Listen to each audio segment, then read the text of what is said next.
Hi, everybody. I'm Dee Cloward, and I'm a coach at the Life Process Program, along with my friend and colleague, Zach Rhoads. And normally, Zach is the one doing the interviewing around here, but we thought it might be nice to show Zach from a slightly different angle as being the person being interviewed instead of just talking about what everybody else is doing. So, as I know Zach, he's a talented, fascinating person.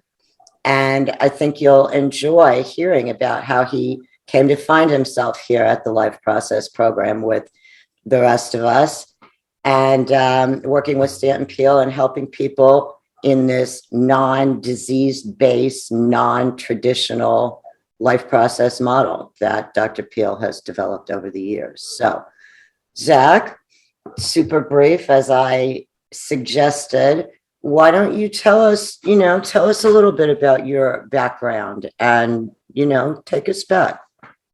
How far back do you want to? Well, first of all, it's so awesome talking to you. It's nice seeing you, and you're such a sandbagger because you frame it as like I'm the interviewer, but we were just talking about how I love you. You're a really good interviewer. That's like a skill of yours, whether you mean it to be or not. Anyway, well, I had I don't know, I'd say like a tumultuous relationship with drugs and alcohol throughout high school, college, and early adulthood. Had a really tough time in school. Got a few different diagnoses. I was anti-authority, and I don't know if it was like I just didn't like any kind of authority, or if I didn't trust, or if I was skeptical of it. I don't know. But I always got pinned as this guy that he's probably pretty intelligent, but he just doesn't try. He's trying to push back. He's trying to upset the apple cart. And, just barely skated by in school. Had a tough time making meaningful friendships and connections, I think, except that I wound up working at a YMCA when I was just 18, 19. And I just needed a gig. My mom's a school teacher. And so I needed some kind of a job because I was kind of floundering in life at that point. It was between high school and college. So I worked as a substitute at this YMCA, and I wound up there and found a table full of kids that were doing nothing and challenged them to a game of basketball, was playing with them, talking with them. And then when I was leaving, this guy that directed the program said, "Hey man, you got to come back." And I was thinking, what's that about? And he said, "Well, you really have a gift because those kids never talk to anybody." Now, I'm making myself sound like the hero of the story. It probably wasn't as glossy as that, but it was something like that.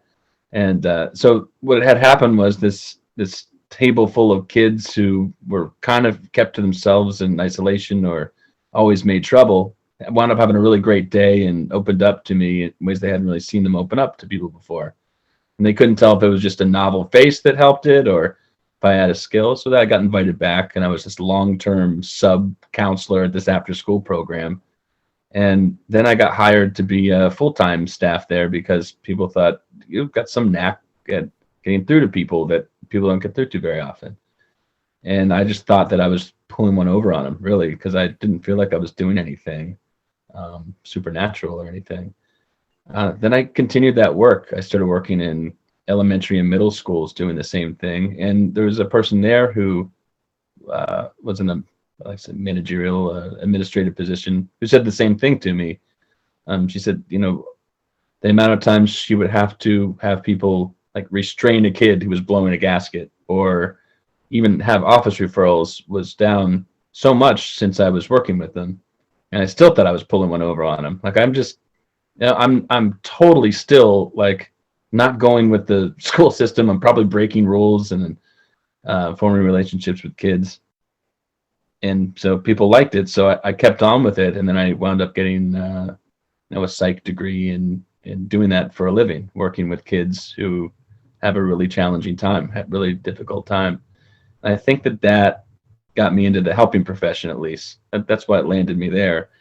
I came to realize that I wasn't pulling a fast one on people. So to speak, I do have a way of connecting with kids and people in those positions where they feel disenfranchised or like they lack control or meaning, because I think I was there and I could really connect on that level. What do you think that is that allows you to connect with people? I mean, whether it's instinct or a talent that a skill that you've learned over years, like what would you now say is the thing that you were able to distill there? It's weird talking about myself. No, I know how everyone else feels. Enjoy it. I think, well, like I said, I think I can relate at some level to people, but everyone's different. So I can't just say like my situation's like everyone else's I've ever helped or every kid I've ever helped. But I can certainly, like the raw ability, I think, is somehow in some situations I can see the world the way that other people see it for at least moments at a time. And I don't always have that skill. Like I don't even always have that skill with my colleagues at work, but when someone's sort of in distress, I'm really tuned into them and I'm interested in them and I want to know what's going on. And I think I have an intuition that they don't want to be in distress. And if they could help it, they wouldn't. And I have an ability, maybe some sort of a level of patience to be able to see things the way they see it and communicate that to them and be in it with them. But over time, it's a skill that I've developed, by watching other people who are great at doing this or being reinforced by people who, meant something to me and helping a lot of kids. So I think over the past 16, 17 years or so working in the field, it's become more of a skill that I've grown into. Let me go back for a second and ask you about a little bit of the earlier part of that equation when you were younger, when you were in high school and things. What was the root of that, so to speak? It's different for everybody, right? And some people, it's more of a fun thing than a distress thing, at least initially, or whatever. So what for you was the allure and that allowed, that sort of left you floundering a little bit with that in the first place? Yeah, partying, I guess I'll just put that blanket term on it, gave me sort of a community to contextualize myself in. I certainly wasn't like what's that? They still call it that, partying? Party, I don't know. Going to parties, doing drugs, drinking alcohol. I mean, I wasn't supremely athletic. I did athletics, but I was like average. And so I wasn't like, I didn't feel like I was in a sort of community that way. I didn't feel super involved in that. And I was okay at school. People thought I was kind of smart, nothing crazy. And so I certainly wasn't like an AP kind of a kid. I just didn't feel like, even if other people may have disagreed with me at the time, maybe I was blind to it, I didn't feel like I had a community. I had a couple friends. None of us were super close. I don't know what it was like to form a really close friendship. And I don't know why I was so standoffish either. But that cycle of, just getting inebriated there's sort of a community. You didn't have to do much. There wasn't really much of an ante into that group, but just like want to come and be crazy. And that's what I did for a while. But most people, got gigs, became married, were going to college, were doing things that meant something to them. And they grew out of that. And it took me a little bit more of a blip to grow out of those things. So I was still relying on that kind of reinforcement from people through that avenue when other people had moved on to more meaningful, kind of mature things in their lives. And I'd say I was pretty immature for the better part of my 20s. Interesting. Okay, fair enough. I'll just also add that some of the things that I say are my skills and my passions and give me meaning now were things I was involved in, like music. I don't think I mentioned yet, but I'm a professional musician. and it's still like I need it. I love playing, and I was a deep thinker, and I was always sort of a helper kind of a person. I was always doing those things, and I for some reason I just couldn't wrap my arms around the concept of those being something that were so important to me that I should lean on them and keep doing them rather than run away from them. And I'm not sure why. I still don't really understand why. I think there's a bit of a disconnect in the school system with what they're teaching you versus what you might be able to do with it, and why you would need to know some of the background and stuff. And I don't think they do a very good job of, of steering you or of connecting those things for somebody like you or like myself. Agreed. So you stayed with the drug involvement beyond high school. Did you wait a little bit to go on to college? Was that sort of part of that, or how did that timeline work? I waited a bit to get serious about college, post-secondary degree. I did go to a community college. In the classes I took at community college, I got A's and B's in for the first time in my life. And I was like, I actually loved those courses. So that gave me a little bit of hope and a push forward. So no, I didn't wait. I was taking courses, but then again, I had a lot of my friends. It's just sort of the bubble I live in. Most of my friends had gone to college, living in dorms, and then they'd come back and live with their folks. I was living with my folks, jobless, and taking a couple of classes at a community college. So, at that point I was feeling a little like I wasn't pulling my weight, Mm-hmm. I felt like I was doing college to get a taste of what it was like, and I wasn't working like a lot of people were. Some people were doing these full course loads and have a job and go live on their own somewhere. So I did feel a little bit disconnected from my peers already at that point, straight out of high school. I think that the job that you found yourself in is very interesting, and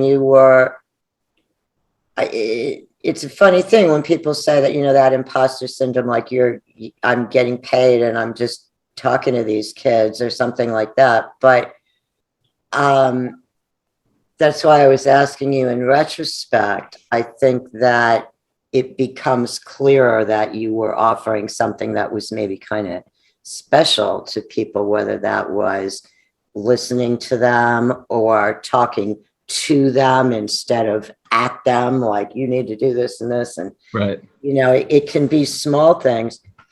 And the community college, do you think that was that like a new thing to feel good about school and feel like maybe there are things I can do? Was that something helpful too? Or was that like, or was that just barely hanging on because but a little bit of both. I mean, if I was rationalizing why I was doing it, because you got to be doing something for some reason, then it was for the involvement in to see, can I build up these credits over time and do something interesting? But at the same time, I actually agree with your second statement as well. It felt like I'm supposed to be doing something. So what is something I could say that I'm doing, but still not be doing much? Except that it gave you that continuity so that you were doing something and then you were able to go on and go into college. So, it actually worked out really well. Nothing. No, it wasn't nothing. I'm not. So it's just got a liberal arts degree and a focus in psych. So it's not even a total psych degree. It's liberal arts with a focus in psych. And I've gotten some certifications beyond that. But I'm sort of glad that I didn't go into traditional degree programs. I was in a education program, so I was going to secondary education for a while, and then I moved to elementary, middle school education, and I didn't go through with student teaching. Then I was on a psych track, and I didn't go through with any of the processes to get licensure. And part of that was, again, a divide between part of me thought, well, this is just so rigorous. I don't know. Is it worth my time? And then another part of me, I guess, to add on to that, thought, I really don't agree with the checking boxes version of helping other human beings. It's not, it really doesn't jive with what I'm doing. And like you said, only by virtue of the work that I was able to do, at the same time I was taking courses, would I have even had that insight, I think. Like I was going into school systems and working with kids and realizing that there's something missing from what they're getting. And I don't think I would have had that idea. Well, I don't want to go a traditional track. If I I would had be able to put those two together to work with kids and make a career for yourself working with kids in school systems, without having those traditional, markers that they all look for so assiduously. How did you make all that work? such a well-worded question. Um, well, I'll tell you, and I think it'll lead into how I met Stanton Peele and got involved in this program.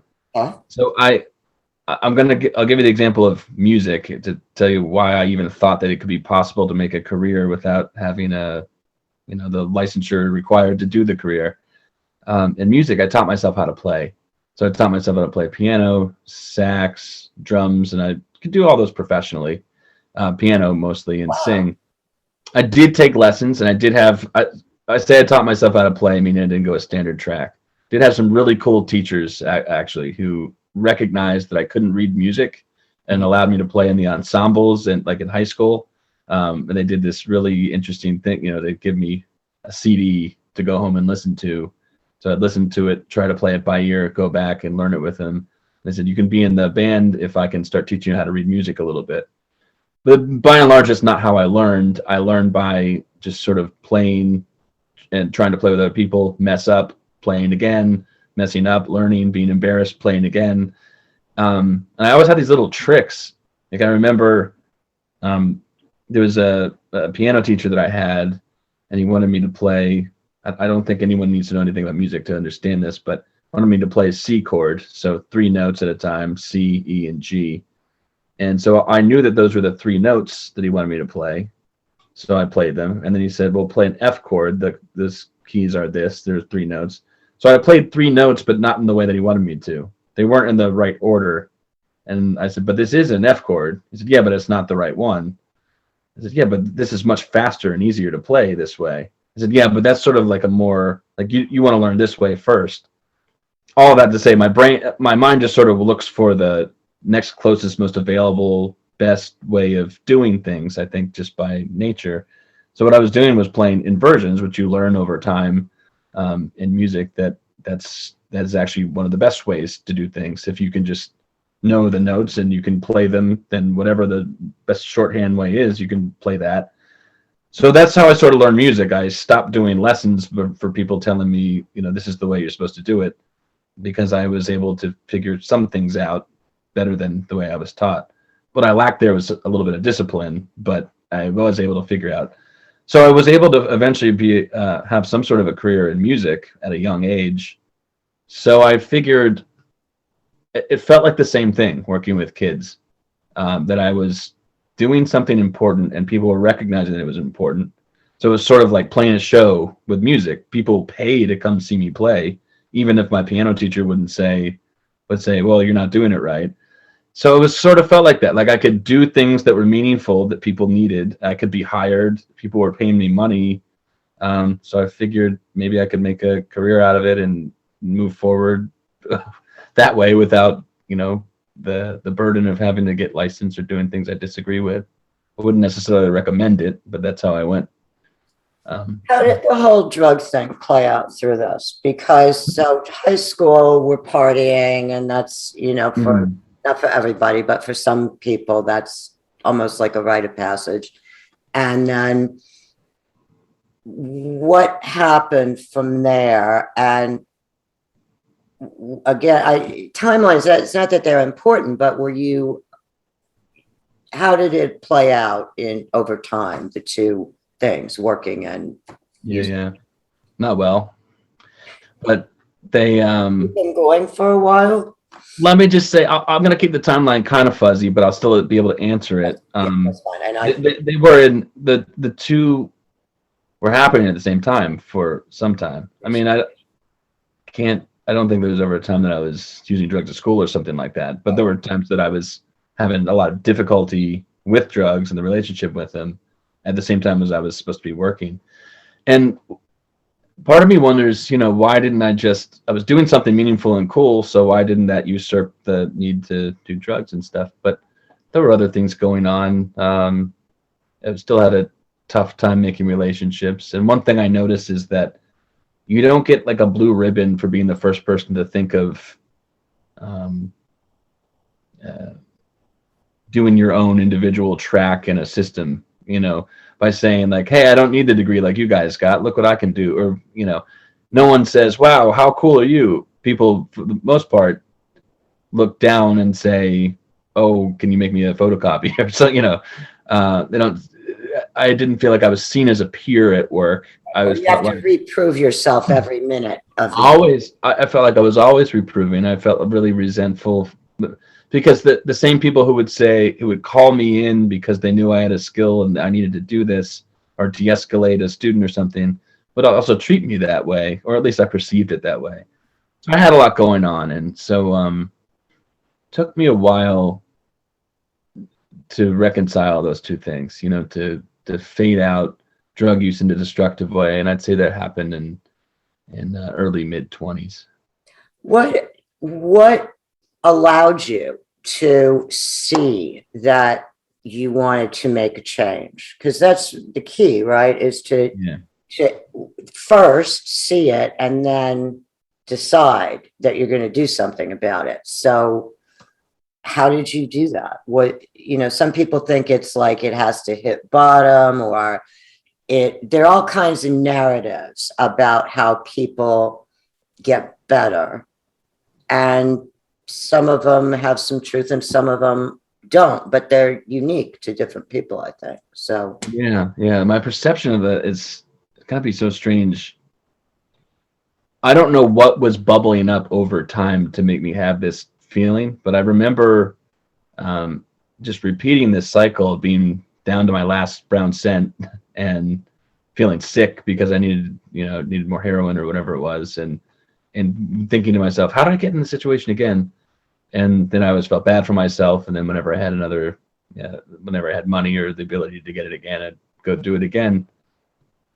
But there was one time, and I just remember sort of like a moment, and I don't know why it was that moment. I was thinking, I have a lot going on, and I'm really not applying myself. Imagine what I could do if I totally applied myself. I remember thinking, not only could I could save money, I could really help people. I could probably go really, really go somewhere in my career. And I would hate to die. This is such a weird thing to gloss over, but I'd overdosed, nearly fatal overdose for a period of time. That didn't seem to slow me down in the moment, but there was a period of time shortly after that. Dang. It was a few months after that I was sort of started thinking about this, and it was sort of an existential, like, I would hate to die and die without having ever done what I think maybe I could do in the world for myself and for other people. And so that was maybe just a mature moment. I grew up or something. I don't know what happened, but after that, I just decided, screw this. And it was just a weird, quick turnaround. And I really did turn around. It was like a 180 at that point. Except that it wasn't, because you said that it had been a couple of months since you had that scary experience, whether you allowed yourself to really process it as being as life-threatening as it was, or not. I think I'm not very big on woo-woo, energy out in the world and all that kind of thing. But I do think subconsciously we kind of work up to things. I do think we kind of cogitate in our minds sort of without full awareness. So it makes sense to me that you spent a couple of months with it under the surface, so that when that thought came up, you were ready for it, And you know what, to add to that point, I think I'd spent years sort of torturing myself with it and contemplating doing something better for myself and not acting on it before that. So Yeah, all of that came into play. Um, And after so you one did of it just like that? kind of, and one of the things I did to motivate myself was I started doing freelance kind of stuff. So the people I would work with kids in schools, and I remember people asking me before, "Do you ever work with families outside of school?" And the premise was like, I think I need to get my kid diagnosed to get help in school. But if they had someone like you, maybe I wouldn't have to do that. And but I said, well, I don't work with families. I don't have like, I thought I needed something. So I decided to do that. And then there was a small community of people who were interested in like trainings. Like, well, maybe if you can't work with me individually as a family or, my child, then could you do like a little training? And so I would offer these trainings at the school for free, and then I'd work my way up to people paid for the trainings. Just a few tips about the system and a few tips about interacting with a kid or someone who's stuck. And sometimes people couldn't make it, and then I started thinking, well, maybe if I did a podcast, then I could record this podcast, and then I could get it out to more people, especially the people who couldn't make the training. And then I got ballsy doing the podcast and thought, I'm going to reach out to people who I think are interesting.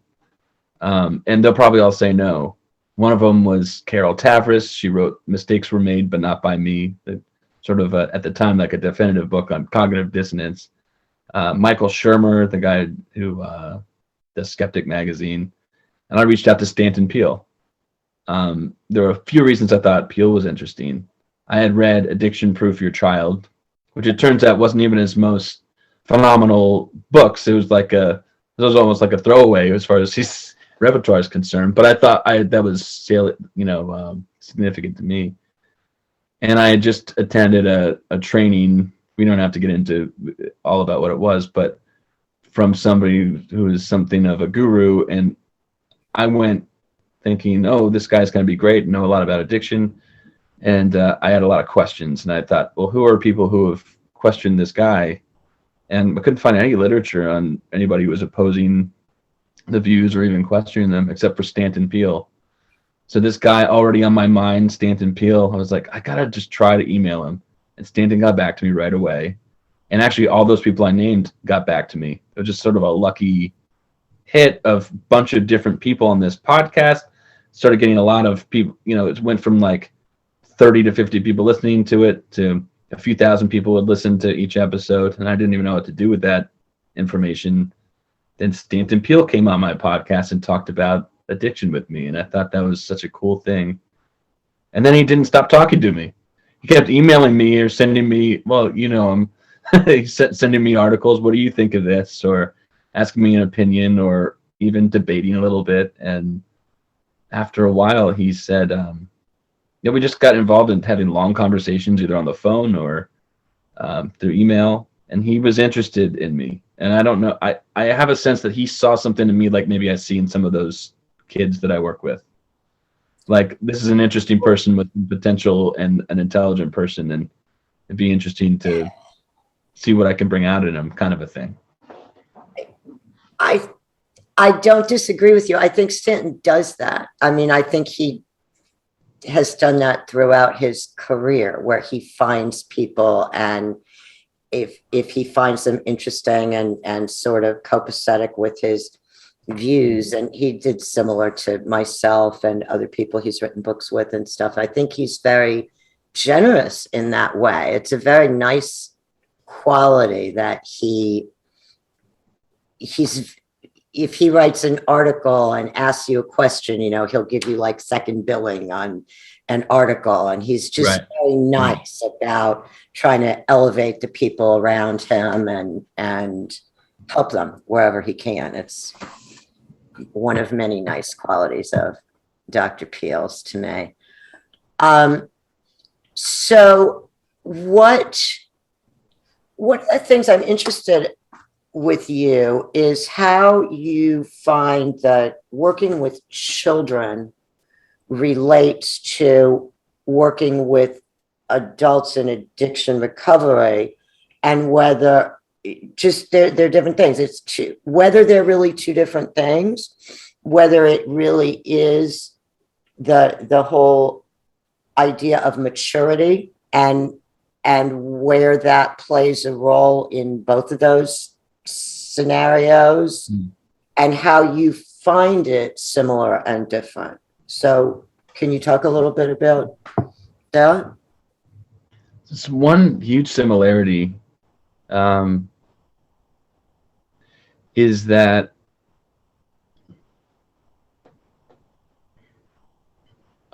I still feel like an imposter syndrome sometimes, not because I don't think I have a skill, but because of how little it takes sometimes to help someone along. And I've noticed that with kids, like sometimes all they really need in order to just figure out a problem on their own is to be sure that they were just understood and heard. Sometimes it's more like, I feel a certain way. I need someone to understand that feeling. I don't even know how to talk about it. So sometimes it's helping them express what it is they need to express. Sometimes it's they're trying to say something and the immediate response is like, well, I need to push back against that. And all they want to know is like, does anyone understand what I'm saying? And so people sort of have to have the humility for a second to put other things on the back burner to make understanding a priority. I feel like that's the same thing with any adult I've ever talked to. Also, that's just a human thing that gets overlooked really easily, or it's more difficult to entertain maybe for most people than. So what's the tie with addiction? How does addiction play into that dynamic? Yeah, I think that kids who are stuck are leaning on the coping mechanisms that they have, to get the control that they long for. And, those are a lot of times maladaptive coping mechanisms, or I wouldn't be working with them. And so that, I think, sort of describes addiction. You'd think it can be a different ball of wax to talk about, being rude or inflexible as a kid in a school, as opposed to, well, are you stealing money, doing drugs, and getting yourself into trouble as an adult? But I think the fundamentals are the same. Like, you can get yourself into a cycle that you think you need to be in because you don't feel you have other attractive alternatives to that, to whatever the thing is you're relying on. And I think that those fundamentals about how you even get attuned to a person in that cycle to be able to help pull themselves out of it, those are remarkably similar to me. I find no real enormous disconnect except for the specifics involved. So what do you do to help people interrupt these cycles? And so you listen to them, obviously, as you've been saying, and how do you help them start to either make new connections about possibilities, or how do you make that jump from just listening to what somebody's doing to getting them moving in a better direction? Depends on the circumstance, but by and large, I think I try to help people focus in on what I try to help people prioritize their problems. A lot of times someone can have a million problems just competing for them to tackle, and a million, like, why even try to tackle one when there's going to be 999,000 left? And so if I get people to synthesize down to what are some like top 2 or 3 difficulties you're having and why are they difficult? I'm talking about kids, I do that a lot. Doing that helps kids, and it helps them communicate what they need to an adult or another peer as well, because they're not just communicating out of pure emotion or anger or trying to say a trillion things that they need. They can talk about, well, I have difficulty doing this, this, and this, and part of it's me and part of it's you. So I could try to get them to a place where they can have that dialogue. And that means that there has to be another person on the other end. So it means that they have to figure out what their issue is and talk about it in a way that makes sense, which I think I'm pretty good at doing after I can get in touch with them on an emotional level. And people are pretty good about doing themselves. And then they have to figure out, well, who else is involved in this thing and how can I communicate this with them? And a lot of time I'm mediating that interaction until a point where they feel like they can actually have that conversation by themselves, either with peers or with adults. A lot of times working with, and that really seems to work. I mean, as soon as a few people feel like they can trust each other and someone can realize that there's things they need to work on and there's a way to process thinking about what they need to work on first, and then that allows for progress, and that progress sort of compounds over time. That really helps a person, I think. Then I can kind of get out of the way. And I find I do that with adults a lot. And the life process program is, even if they're not negotiating with somebody else about what they need, a lot of times they're at least negotiating with themselves about what they need, and what their priorities are. I think getting down to an emotional level. Well, like, I know you've talked to a million people. You're really intuitive this way, where if you have a need and you're trying to get help from somebody, I know you as a person who, you have a good bullshit detector. Like, somebody could be trying to solve your problem for you, but not totally understanding your problem. And that just feels like such an utter waste of time. I don't know. To me, it does anyway. And I know you as a person who recognizes when somebody's doing that. And I just feel like people don't like to be helped that way. People don't believe they're being helped when somebody's trying to fix a problem that isn't exactly their problem. So I think connecting with people at a really fundamental level and really understanding and really listening without judgment or trying to problem solve yet is a good way to get the foot in the door.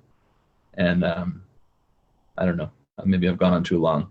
But No, and I think that's true, that allows them to explore what the problem really might be, because on this, all of us, when something happens and, like something happens, I'm angry. Well, it seems like that's all that's going on, right? Something happened and I'm angry, but it may very well be that there's, is that really what I'm angry about? Maybe I'm really angry because I had a terrible morning, or because I lost my house, or because the last 10 years have been, a nightmare or whatever. So you kind of want to help people figure out, are you really angry about what happened 5 minutes ago? Or are we, can we get beyond that and look a little more at what's going on? And I think that can be a big relief to people, and it can be hard to get to sometimes on your own. For sure. I think that's one of those skills that, I don't know if it's a skill, it's one of those things that you get better at, but that maybe there's a kind of person who pays more attention or something than that too.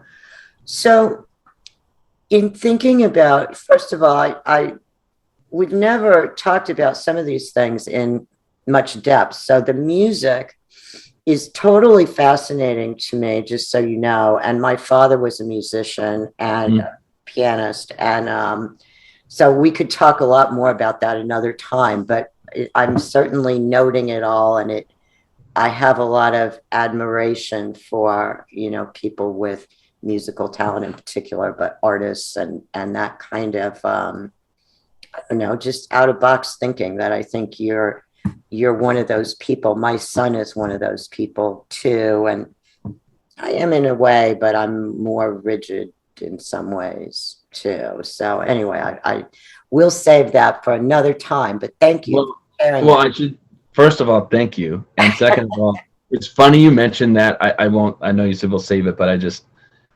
some of the best, I don't know, coaching or mentorship or anything that I do involves people who are like me in a lot of ways and figuring out how to become a little bit more disciplined, because it's not like you can just have big ideas. People don't just accept you because you're creative and have big ideas, and things don't just get done because you have a big, awesome idea. You have to really do things. And that's something I've learned over time. And I think that working with people has made me become a more disciplined person. And it's a funny thing that my mother, I still must think it's nuts that I am teaching people how to be more organized or disciplined in their lives, or why that's important. But that's why, I mean, that's the beauty of that teaching circle, right? That as we teach somebody else, we develop a greater understanding of the knowledge, and then we pass it along, and it kind of refines itself over time. Absolutely. Let me just end on one last kind of thought to maybe pull things together, and acknowledging that there are an awful lot of facets we could talk about for many hours. But having hooked up with Stanton Peele and then come on to do the coaching as one of the coaches here, how does that all fit with the things that that brought you here, and why do you think this program is like helpful to people? Like, what makes this something that makes sense to you, when, even though you weren't looking for that in your own past so much, like a programmatic answer,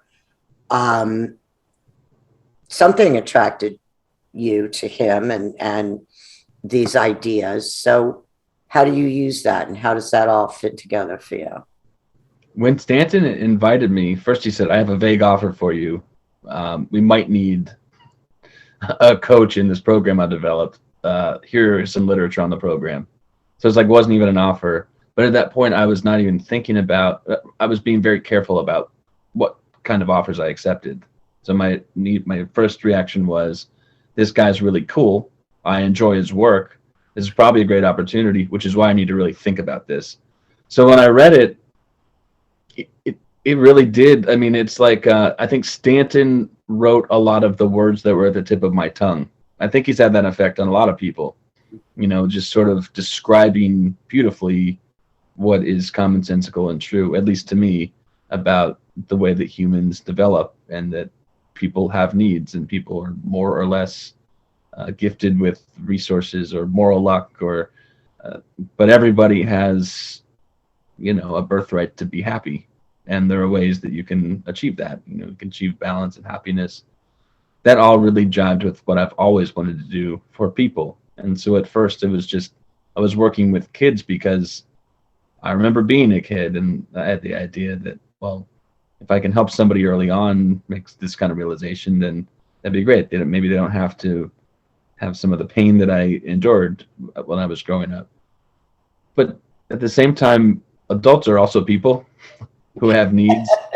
And I have a lot of admiration for people who seek some sort of help. It's a really brave thing to do in some ways, to reach out to someone, and especially an online program. Like, I have a sense that a lot of people who reach out to us are like, I don't know what this is, but I got to give it a try.